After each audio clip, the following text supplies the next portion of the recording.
السلام عليكم ورحمة الله وبركاته. بسم الله الرحمن الرحيم. الحمد لله رب العالمين، والصلاة والسلام على نبينا محمد وعلى آله وأصحابه أجمعين. اللهم علمنا ما ينفعنا وانفعنا بما علمتنا وزدنا علما وعملا وارزقنا إخلاصا في القول والعمل. All praise and thanks is due to Allah subhanahu wa ta'ala. We praise Allah subhanahu wa ta'ala for all of the blessings that He has given us. From His, or the greatest blessing, first and foremost, without a doubt, is Al-Hidayah, that He guided us to Al-Islam.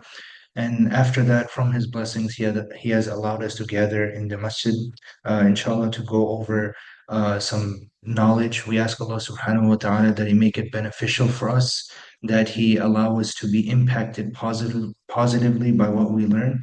And we ask Allah subhanahu wa ta'ala that most importantly grant us sincerity in everything that we do, everything that we say. And that's something very, very important. Whatever we learn, even if it's stories of the prophets, tafsir, or any science that we could be learning, whether it's religious or even quote unquote non-religious, is we should strive to have sincerity, that we are not learning for our own egos just to amass knowledge, but inshallah to benefit people, and that is the goal, bi'ithnillahi ta'ala, to benefit ourselves and benefit others as well, right? That's the most important thing. We ask Allah subhanahu wa ta'ala that He accept from us.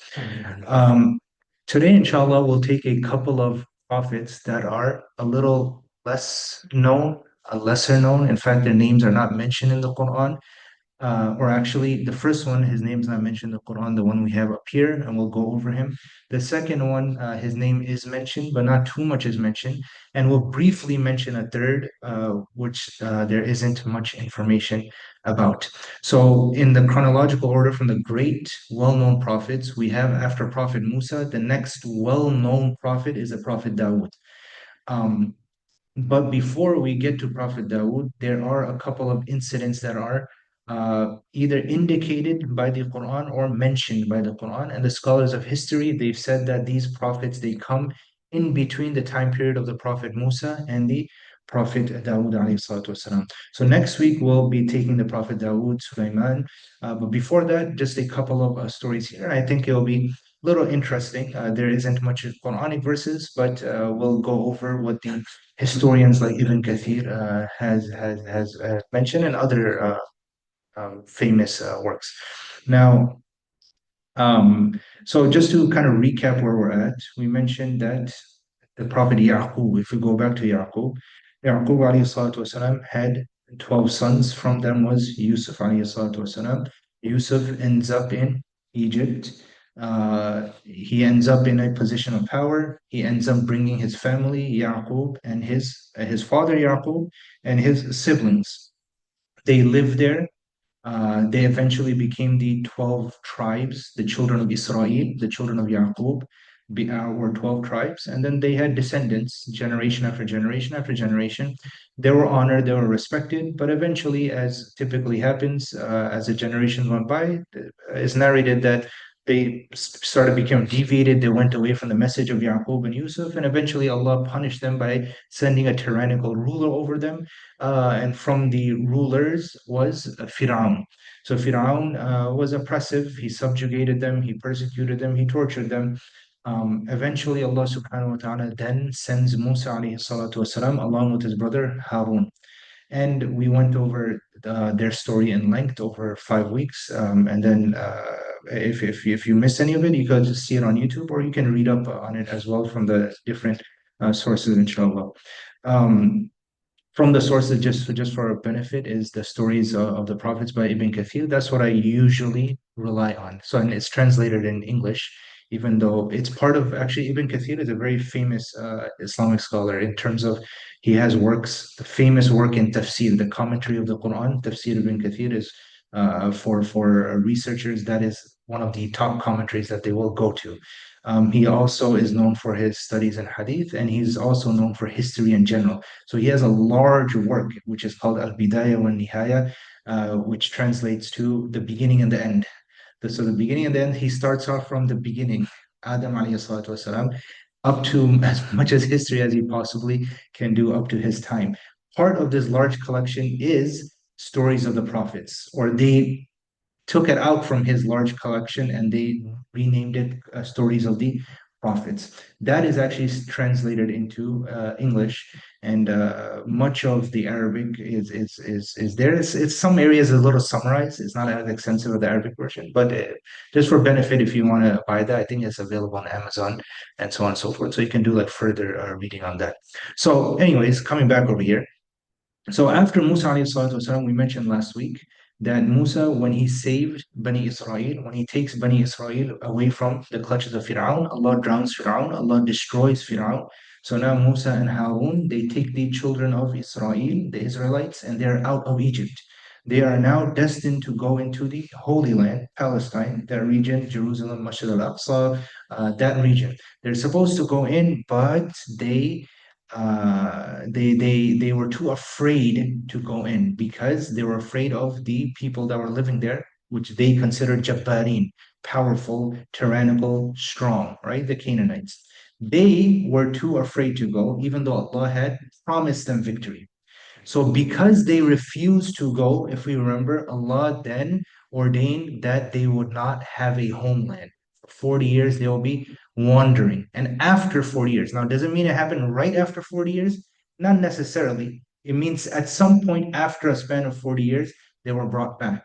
However, during the time that they had no homeland, Musa alayhi salatu wasalam, all those incidents we took the last couple of weeks, that all happened during that time period. Now, remember last week we mentioned that eventually Allah subhanahu wa ta'ala sent the angel of death to Musa alayhi salatu wasalam. Musa struck the angel of death. Um, and then eventually the angel of death went to Allah and said that you're sending me to a person that does not want to die. And then Allah then sent the angel back to him. And the angel said that, oh Musa, place your hand on top of an ox, right? A cow. And the amount of hair that falls under your hand, that's how many years you'll live for. So Musa asked, okay, then what's after that?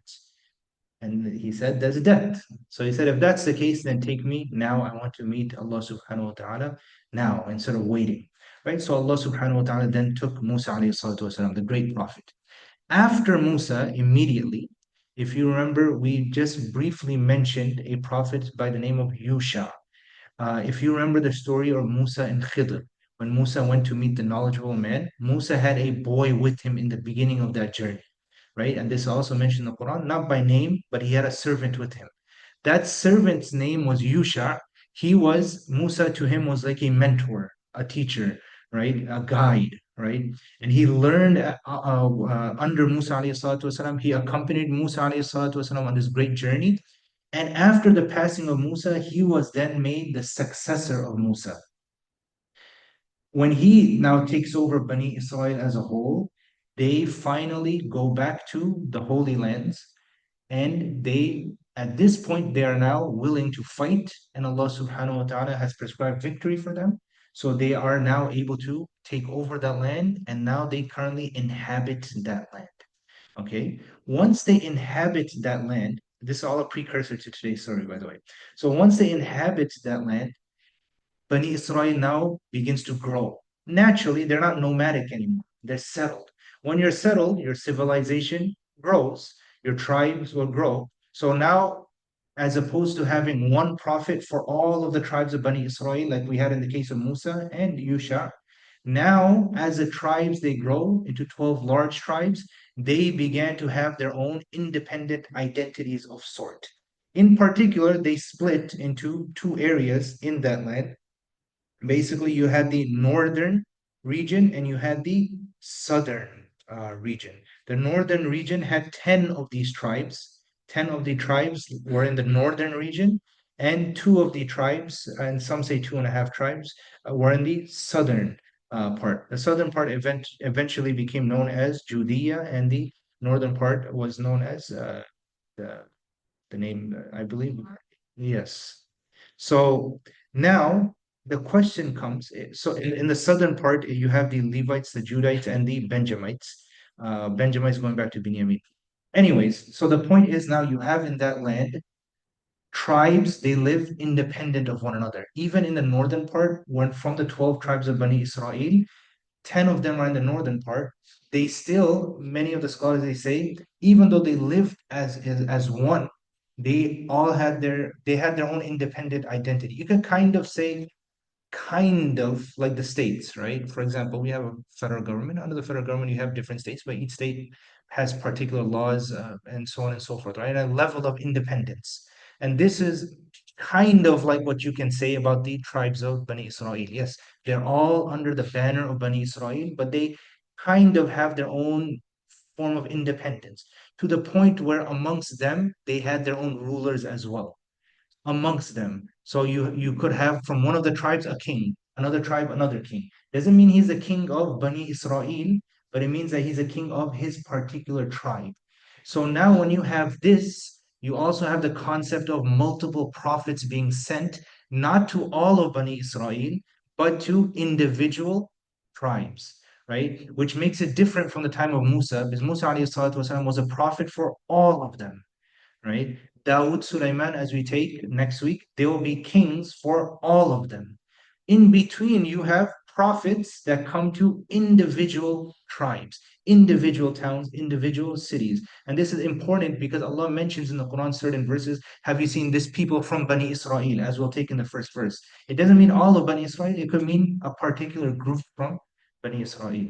So keeping this in mind, today, we will go over a prophet that was perhaps sent to a group of people from Bani Israel or a tribe from Bani Israel or people from a tribe, right? If we keep that in mind. The name over here is Hizqeel, as mentioned. And again, this name isn't mentioned explicitly in the Quran. It's not there, right? So where is this story referenced? Even though his name is not mentioned, the story is referenced. The story is referenced in Surah Al-Baqarah, as I put over here. Allah subhanahu wa ta'ala says in Surah Al-Baqarah, verse 243, this happens or this is mentioned right before the story of Dawood's emergence, as we'll take that next week. So you have verse 243, then you have 244, 245, then 246, the story continues with the beginning or the origins of the emergence of the Prophet Dawood. So Allah subhanahu wa ta'ala says, uh, have you not seen those who left their homes in the thousands? In the Arabic, أَلَمْ تَرَ إِلَى الَّذِينَ خَرَجُوا مِنْ دِيَارِهِمْ وَهُمْ أُلُوفٌ حَذَرَ الْمَوْتِ for fear of death. This is the apparent verse. They left their homes in the thousands for fear of death. Allah said to them, die. Allah gave them a command, meaning that when Allah gave that command, they die. Right? This is the apparent of the verse. Then He gave them life, right? Surely Allah is ever bountiful to humanity, but most people are ungrateful. Surah Al-Baqarah, verse 243. This is the summary of the story, you can say.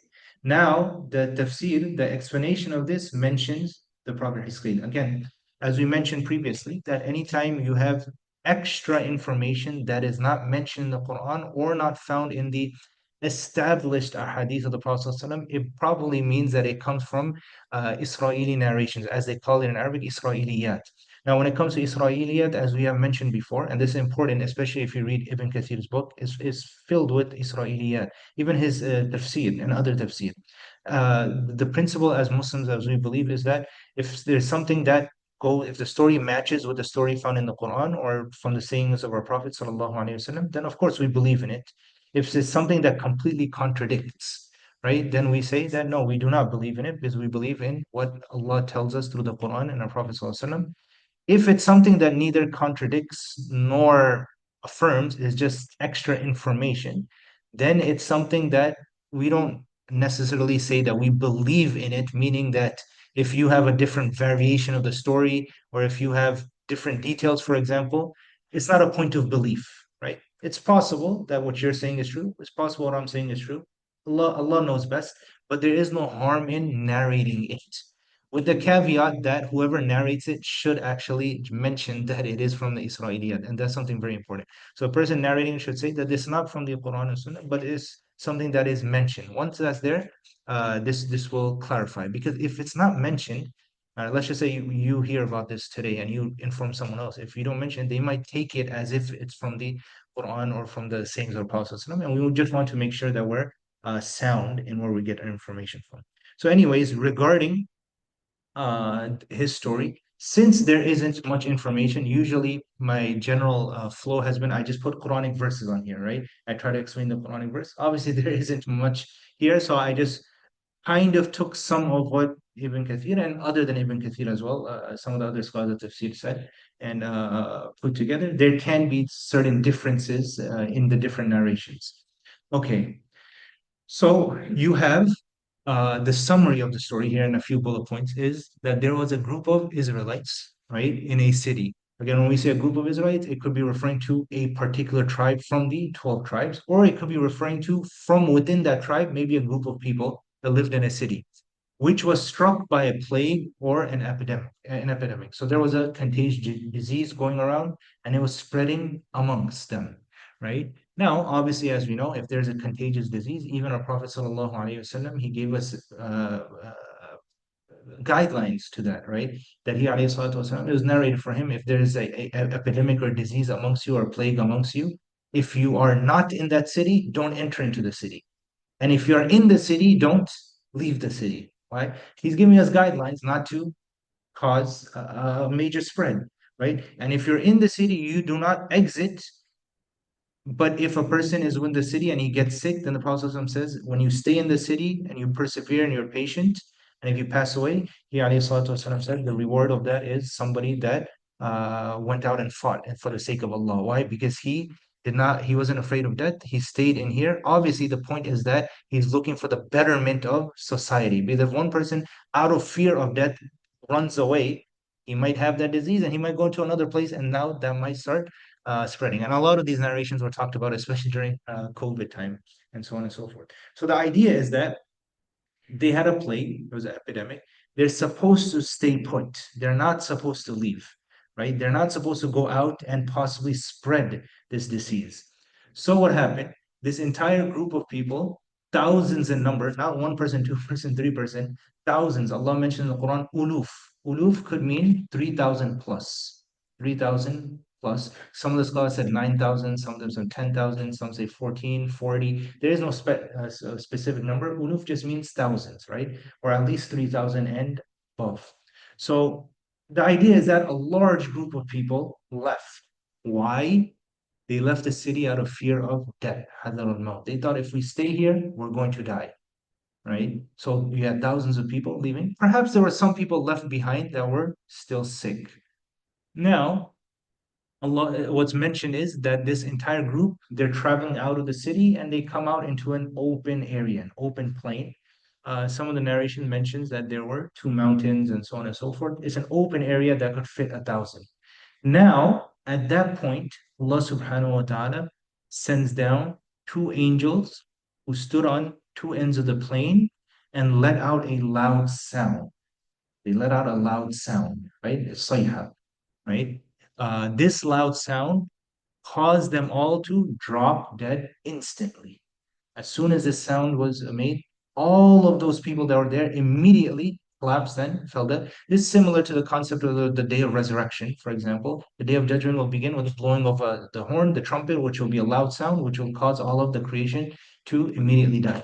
This does not contradict this verse that Allah said to them, die, means that when Allah said to them, die, this was the command, die, while at the same time, the angels, they let out the shriek, the cry, right? So it doesn't mean that the angels they did it independently. Allah said die, and He used the angels as a means to cause their death. So all of these people drop dead instantly, right? What is the lesson behind this? The lesson is that you left this city thinking that you are not. If I stay in the city, I will die. I must leave to protect myself.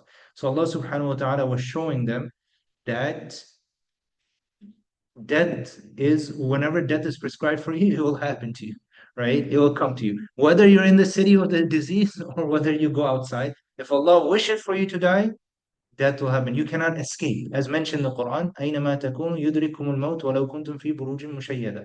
That wherever you are, death will come to you, even if you're in the most fortified of fortresses. If Allah wills that you're going to die, you're going to die. It's like one of the modern parables somebody mentioned that a person never ever used to fly because he was afraid of death. He's like, I just can't fly. But then eventually he's going to have to die at some point, right? He's going to have to die, right? Even though he may not fly, when death comes, it will come, right? We ask Allah subhanahu wa ta'ala to make us realize and be cognizant of that. So that was a lesson here. Now, when this large group of people passed away, people living in the neighboring area, they heard about this event and they rushed to the site. They hear they first of all, perhaps they heard a loud sound. Perhaps passerbys, they see that a large group of dead people, they went and told the neighboring towns. The people, they come and they see this, and they made arrangements to bury the thousands of dead. There's a lot of details given by the scholars. They say that it was so hard to actually bury them underground that they actually had to build like shed like structures, because you could imagine they don't have the cranes to dig graves the way. Now imagine trying to dig for thousands of people. It just wasn't possible. So they say that they had to build like a shed like area and just put all the bodies in there. That was the best that they were able to do. The idea is that they made arrangements and they spent a lot of time burying the thousands of dead. Now, after some time, this becomes known that this is the plain of the dead, right? Where thousands of people, they ran away trying to escape the plague, and then they met their downfall over here. Now you have one of the prophets of Bani Israel named Hizqeel. This is mentioned by Ibn Kathir and others that the prophet that was sent, his name was Hizqeel. Hizqeel. Um, Interestingly enough, Ibn Kathir mentioned that he was one of the prophets of Bani Israel, which means that he wasn't necessarily sent to that group of people. He was sent to perhaps another group of people. He perhaps has his own background history, his own story with another group of people that we don't know about, right? Whatever happened with his group of people, he is now just passing by. When he passes by this location, he knows that this is the plane of the dead, right? And some narration mentioned that Allah revealed to him what took place over here. So what does he do? He desires to see the power of Allah subhanahu wa ta'ala. Similarly to how Prophet Ibrahim, if we mentioned, that after going through all these trials and tests, he says, Oh Allah, can I just see resurrection happening? It doesn't mean that Ibrahim alayhi salatu wasalam had doubt, but he just wants that honor, that privilege, that can I just see resurrection just take place in my life? And Allah subhanahu wa ta'ala permitted for him, right? Same thing with Musa alayhi salatu wasalam. We mentioned how Musa was speaking to Allah subhanahu wa ta'ala directly. He just wanted the honor to see of seeing Allah subhanahu wa ta'ala in this life. Allah obviously did not honor that request, right? Likewise, this prophet also desired to see the power of Allah unfold in front of him. So he prayed to Allah to bring these people back to life, right, in front of him. He wants to witness this, right? So the summary is that Allah subhanahu wa ta'ala answered his prayer, and he was then asked to address the crumbled bones. There were just bones over there. So he was asked to address those crumbled bones in the following manner. This is just wording that is mentioned by Ibn Kathir. Perhaps it's true. He made a call. O bones, old and worn, Allah commands you to gather together joint by joint as you were, as you used to be, right? So when he makes this call, Allah subhanahu wa ta'ala permits the bones to then come back and turn into a skeletal form, come back into a skeletal form. This does not contradict, obviously, then gave them life. This is how they were given life, as mentioned in the verse. فَقَالَ لَهُمُ اللَّهُ مُوتُوا. Allah said to them, die. That was by through the means of the angels. ثُمَّ أَحْيَاهُمْ. Then He gave them life through this means, through the call of the Prophet. So these bones received the command of Allah through the words of His Prophet and they obeyed it. So when every bone eventually came together, when the bones came together, the Prophet was then commanded to give another call. So Allah subhanahu wa ta'ala is step by step showing him resurrection taking place. So then he called out, O bones, Allah commands you to wear your muscles, flesh, nerves, and skin. Once he said that, Allah subhanahu wa ta'ala then willed in front of him, just imagine thousands of this taking place, that all of the skeleton and the bones turn into complete corpses. Somehow, by the miracle of Allah subhanahu wa ta'ala, skin came back, cells, nerves, everything came back onto these skeletals. Obviously, this is a miracle. Lastly, the Prophet was then commanded to call, O souls, Allah commands you to return to your bodies you once inhabited. As the call was given, all the corpse then stood up, it had life in it, and they started looking around in wonder what just took place, right? And then they began saying, "Glory be to you, Subhanak," right? Glory be to you. There is no God but you. And those people, when they realized that they were given life again, given another chance, you can say, they began repenting to Allah subhanahu wa ta'ala for the mistake that they had committed. And that mistake was that they should not have left the town, they should have stayed within the town. So this is a basic summary of this verse. Again, this story goes back to verse 243 of Surah Al-Baqarah.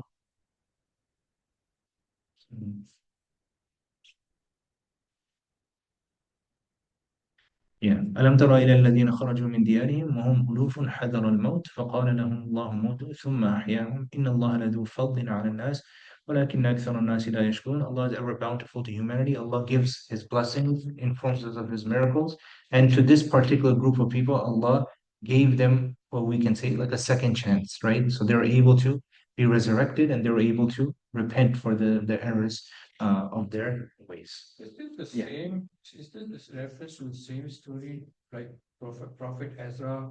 Very good. So we're going to take that after Dawood and Sulaiman's. But it's very similar in Surah. Yeah, so this is actually, this one is mentioned in verse 243. That one is mentioned, uh, I would say around verse 270s or 260s, if I recall quickly. This is near the end of the second juz, and that is in the third juz. We're going to take that story in a couple of weeks, inshallah. But it's very similar. That one is one individual incident where Allah basically takes his life and he was That resurrected. one is about Prophet Uzair, is it right? Correct. And this is Yes. just a different. This is different. This is Hizqeel. Yeah, Hizqeel. So with that prophet, it was him, as we'll take. That was Allah took his life, and then Allah brought him back to life and his provisions and his animal. This is the Prophet Hizqeel passing by, seeing a group of people dead, and he's wishing to see them come to life in front of him. Yeah. So there's two separate incidents, two separate situations. Yes. Just sort of follow up to the other question. So when you mentioned that there were prophets sent to different tribes, so when the Quran references that some Jews believe that there is the son of, Yeah. so is that like a specific tribe that Could be, yeah. So that's one of the explanations that is given, because some would say that they don't like the Jews as a whole, that they're not worshiping Moses. But it's possible that it could have been one of the tribes or a sub-tribe. Correct. That is the explanation or one of the explanations given. Yeah. But yes, we'll take the Prophet Uzair, inshallah, after we finish with Dawud and Sulaiman. This is the story of Prophet Samuel, is it right? Samuel. Very in the Quran, yes. So right, the Prophet Shamuel or Samuel and Dawood, that they're connected with each So other. those, so they are like different prophets referenced back to back, is it right? Correct. It's not connected. The story is not connected. The story is not. No, it's not That connected. also after the death of Musa. Yes, yes. So what we have is the Prophet Musa. Yeah. What you mentioned with the Prophet Samuel, Samuel. Samuel and Dawood, their story is interconnected. In between the Prophet Musa and Samuel, this takes place. In between. Now, did it happen directly before? The Ibn Kathir and others say not directly before, because there's another story, or it could have happened very close, because maybe you could have multiple things taking place in different tribes, right? So it's possible. But this is before the Prophet Samuel. Okay. So the next prophet that we'll go through today is the Prophet Ilyaas. Ilyaas, alayhi salatu wasalam, is mentioned in the Quran. So Hizqeel was not mentioned by name, but his story was referenced to. Ilyaas, alayhi salatu wasalam, his name is mentioned and his story is referenced to as well, without too much detail. So again, most of the information that we get is from Israeliyat narrations, right? And that's going to be most of today's class. So we have the Prophet Ilyaas. Allah subhanahu wa ta'ala mentions him. One of the places, and as you can see, Surah Safat. Surah Safat, verses 123 to 132. And he's mentioned in another place as well. So, sorry. So Allah subhanahu wa ta'ala tells us, I'll just read the translation of the verses here, just so we get the summary of the story, then we can go into detail. So Allah says in Surah Safat, by the way, Allah mentions multiple prophets. He mentions the Prophet Nuh at first, then Prophet Ibrahim, the story of Ibrahim, Ismail. He mentions Musa, Harun, Ilyaas. He mentions Lut, alayhi salatu wasalam, and he concludes with the mention of Yunus. So Ilyaas is one of them that is mentioned here. This is the most extensive verses on the Prophet Ilyaas. We don't have anything beyond this that's mentioned in the Quran. So Allah subhanahu wa ta'ala tells us, وَإِنَّ إِلْيَاسَ لَمِنَ الْمُرْسَلِينَ. Verily, Ilyas was one of the messengers. So that clarifies any doubt whether he was a messenger or not. When he said to his people, will you not fear Allah? Do you call upon Baal? Which now gives us an indication that there was an entity they used to worship by the name of Baal. And do you call upon Baal and leave the best of creators, Allah, your Lord and the Lord of your forefathers? But they denied him, so they will certainly be brought forth to the punishment, except the chosen slaves of Allah, meaning from amongst them there were those that were righteous. And we left for him his remembrance amongst the later generations. Sorry, there's a bit of a typo here. It's peace upon Ilyasin without the parentheses there. You see the name Ilyasin, and we'll talk about that briefly. It's another name of the Prophet Ilyas. Verily, thus do we reward the good doers. Verily, he was one of our believing slaves, right? And this is beautiful. We left for him his remembrance amongst later generations. And subhanAllah, we'll see that he's being remembered, he's being mentioned by name by us. Then every other generation that comes, recites the Quran, studies the Quran, will be able to mention the name of Ilyas and say salam, peace upon the Prophet Ilyas. So it's a great honor. The prophets that are mentioned by name, they have a certain honor that perhaps the other prophets don't. Of course, all the prophets are great prophets. So the Prophet Ilyas, firstly, we know that he is referred to in the Quran as Ilyasin, as we took. If you look in Surah Safat, you have in the beginning Allah mentioned Ilyas, and then he mentioned Ilyasin. Now, they're not different people, it's just two ways of the same person, two ways of his name is used, right? Similar to like the angel Jibril, you can say Jibril, Jibrail, right? The angel Mikael, it can also be said Mikal, as mentioned in the Quran. So there's different ways of saying the same person, and mostly because these names are not originally Arabic names. These names are not original Arabic names because these prophets were not actually Arab, right? We know that Arab prophets were few. It was the Prophet Hud, the Prophet Salih, the Prophet Shu'aib, and the Prophet Muhammad sallallahu alaihi wasallam. All the other prophets were not Arab, which means that their names are also not Arab, right? It's non-Arab. Ibrahim, Ismail, so on and so forth, including Ilyas. So Ilyas could be, the Prophet Ilyas is referred to as Ilyas, and he's also referred to as Ilyasin. It's the same person. So after the Prophet Hizqeel, historically speaking, one of the tribes of the Israelites deviated. Again, one of the tribes, they deviated and they began worshiping an idol named Baal. Now, there's a little bit of context behind this. There's different narrations. Again, there's nothing concrete mentioned. So there's different narration mentioned in one book of tafsir. There's a certain narration mentioned by Ibn Kathir. Imam Baghawi, for example, mentioned something else. So you'll find all sorts of different narrations. Again, it's possible that one of them could be true. I just put one of the narrations up here. So there's a little bit of context that is mentioned. They say that this tribe was ruled by a king by the name of Ajab. Ajab was his name. So again, it doesn't mean that he was a ruler of all of Bani Israel.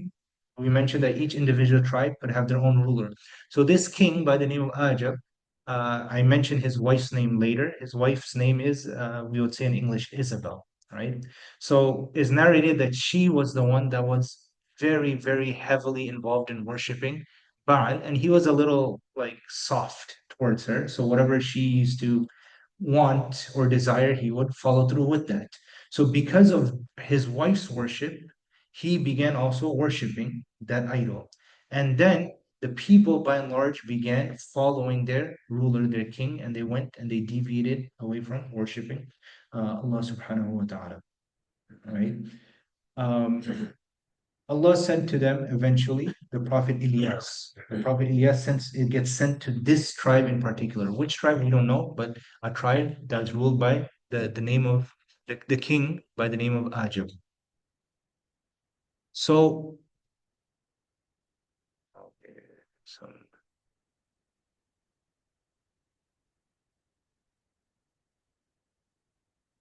Okay. So the Prophet Ilyas began calling the people to the worship of Allah alone. Similar story that we've seen with the prophets. So after seeing most of the people reject his call, he decided that he has to go directly to the king, right? So he first started with the everyday people. He called them towards the way of Allah. Very few people listened to his call. And then he noticed that the people were very, very loyal to their king. They won't go against the order of their king, either out of fear, right, of disobeying the king, or the fact that they were just very loyal to him. So he decided that instead of having this back and forth with the people, let me go to the head of the snake. Let me speak to the king directly, right? So when he went to the king, he began calling the king to the worship of Allah. The king initially accepted the call. The king initially accepted the call. He listened to the Prophet Ilyas. He accepted the call. And he then had Ilyas as part of his assembly.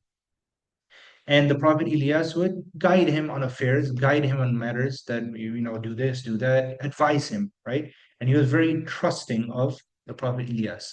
Now, again, this is just summarized up here. You have his wife, as we mentioned, she was very dedicated to the worship of this idol Baal. She did not accept. The other thing is, some of the narrations mention that she was known for her hostility towards prophets, which means that there were perhaps different prophets sent to them, and each time a prophet came, she was very hostile. In fact, some of the narrations even mentioned that she was called Qattada, which means that she was known for killing some of the prophets as well. She was known for that. So perhaps some of them, they say that she was known for her role as a killer before she was married to the king, right? So previous prophets that perhaps came to this tribe, as we know, Allah mentioned that Bani Israel killed many of their prophets. She was influential in that, right? She was very arrogant and she wanted superiority and she wanted to basically deny and kill many of these prophets. So this was her reputation. So when she noticed that her husband is influenced by the Prophet Ilyas, is taking advice from the Prophet Ilyas, she wanted to basically get rid of him. She did not want to let up on the worship of Baal. So she began basically influencing her husband and kept influencing her, and he was known to be soft towards her. And eventually, after accepting the call of the Prophet Ilyas, he renegated, he went away from the faith, he apostated, and he went back to the way of his wife. Right? So now you have his people also flip-flopping because the people are following him. So when he accepted, the people initially accepted. Now, as he apostated, the people as a whole also apostated again. Now what happens? Isabel at this point came up with a plot to basically kill the prophet Ilyas. And there's a variety of different narrations that talk about different things that she did or she plotted, how she schemed. The common factor is that she plotted and she planned to kill the prophet Ilyas. The Prophet Ilyas then found out about their plan, right? He was a part of the king's assembly, so rumors spread. Just how when Fir'aun wanted to kill Musa, a well-wisher from the court of Fir'aun came and warned Musa. Likewise, perhaps someone from the court came and warned the Prophet Ilyas, or Allah could have revealed to the Prophet Ilyas their plan. So what did he do? He escaped and he took refuge out in a cave and he stayed there for a considerably long period of time. Some of the narrations mention 7 years, some say 13 years. A long period of time he stayed away from the people, trying to figure out. He didn't leave. That's the most important thing. He didn't leave because he was trying to look for an opportunity to bring the people to guidance. So he thought that if I stay away from the people for some time, maybe the anger will diminish, the people will calm down. I'll be able to come back to them. I'll be able to give them da'wah again. So he didn't leave. He stayed in the caves and he observed, continually observed, waiting for an opportunity. Maybe the king's mind will change. Maybe the king will pass away. Maybe he'll have a son that is righteous, so on and so forth. Let me just observe and watch. So after observing and watching, he's not seeing an opportunity. So he feels that perhaps if Allah subhanahu wa ta'ala can bless him with a miracle, the people can be guided through that miracle. So what does he do? He prays to Allah subhanahu wa ta'ala that the people would initially be struck with a drought, right? So that he may show them some miracles at his hand for removing the, I should have been drought again, I wrote famine by accident, and perhaps they would then believe. So the idea is let the people first, taste this drought. Now, when the people tasted the drought, the idea is that for the people to feel suffering, right? And then the people, because they worship their idol Baal, they would go to Baal, they would ask Baal for help, ask Baal to give us aid. And of course, it wouldn't work. And then their hearts would soften, okay, there must be something else. And then he would come to them and say that if you follow me, if in calling Allah alone, this will be then removed from you, right? So this is exactly what happened. Allah subhanahu wa ta'ala tested this group of people with a drought. They say for about 3 years or so. Again, he's observing, he's watching.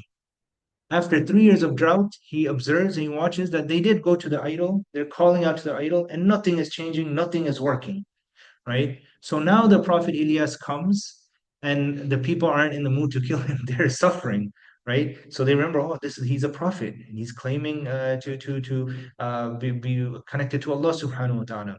So immediately they take him to the king. The king welcomes him. He wants a solution. And he told the king that the famine was there because of their disobedience to Allah. And if he were to abstain from it, then the punishment could be removed. So they promised they would believe if rain will be sent upon them. Similar story that we've seen before. So Allah subhanahu wa ta'ala eventually then sends down heavy rains, basically removing this drought. What did they do? They went against their promise and persisted in their misdeeds. And not only did they persist in their misdeeds, they planned on killing him again. They wanted to kill him again. At this point, the Prophet Ilyaas, alayhi salatu wasalam,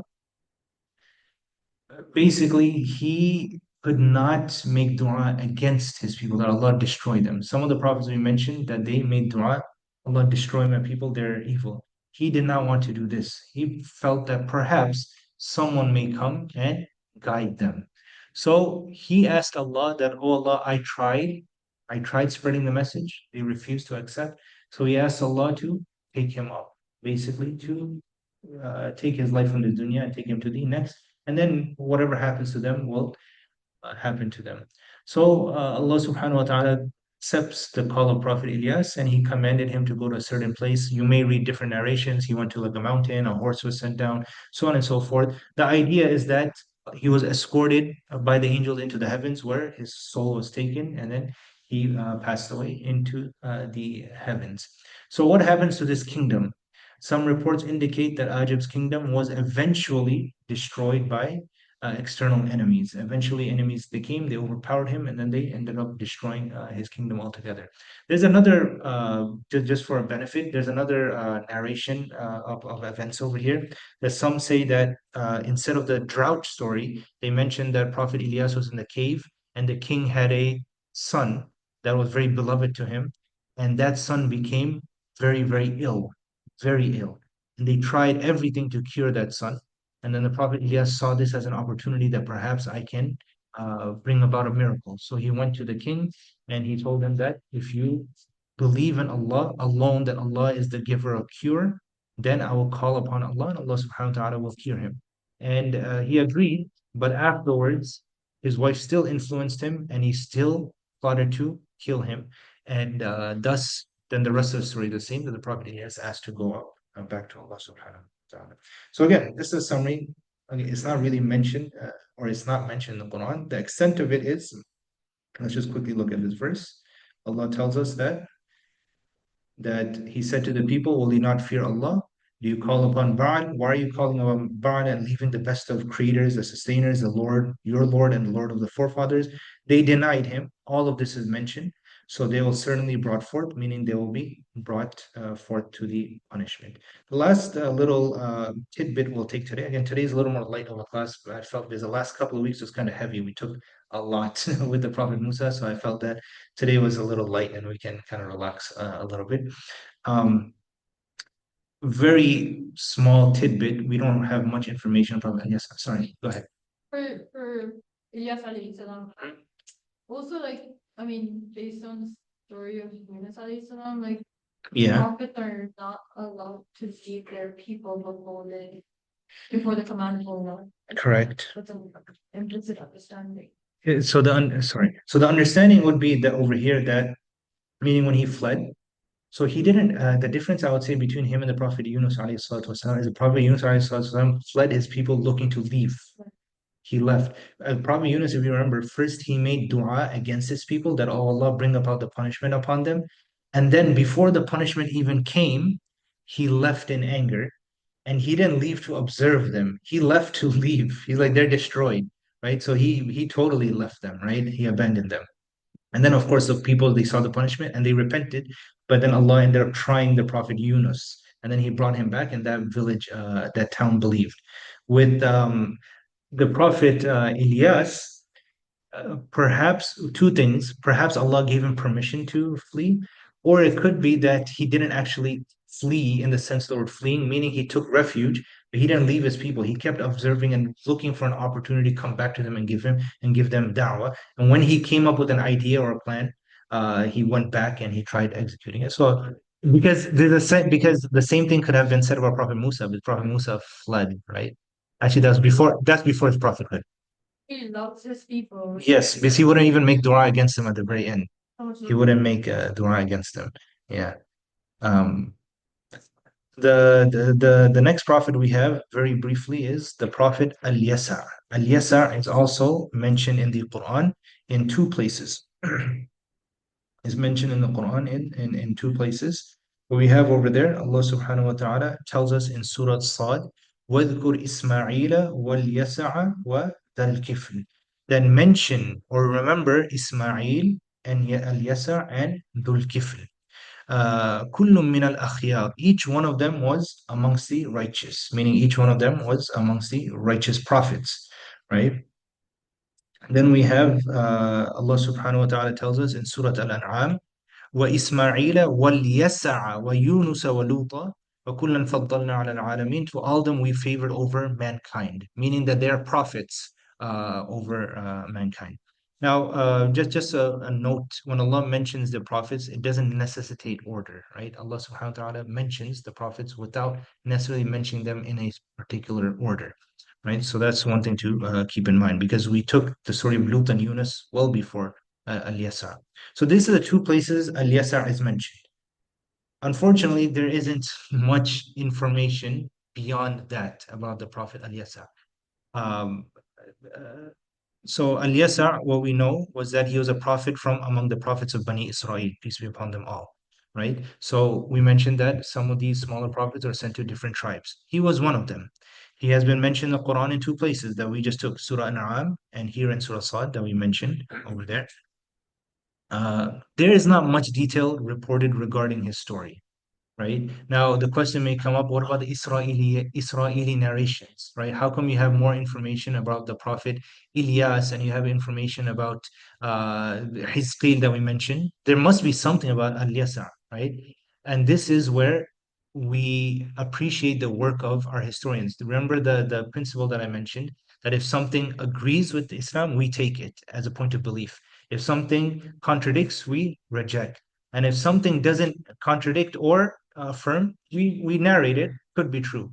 This must mean, the scholars have said, that there must have been stories about him that contradicted, that must have gone against some sort of principle that Islam believes, whether it's holding a prophet in a bad light, whether it's making the prophet do actions that is not befitting of a prophet, so on and so forth. Certain things that we believe as Muslims, we believe the prophets were guided by Allah subhanahu wa ta'ala, and they are ma'asum in a sense, right?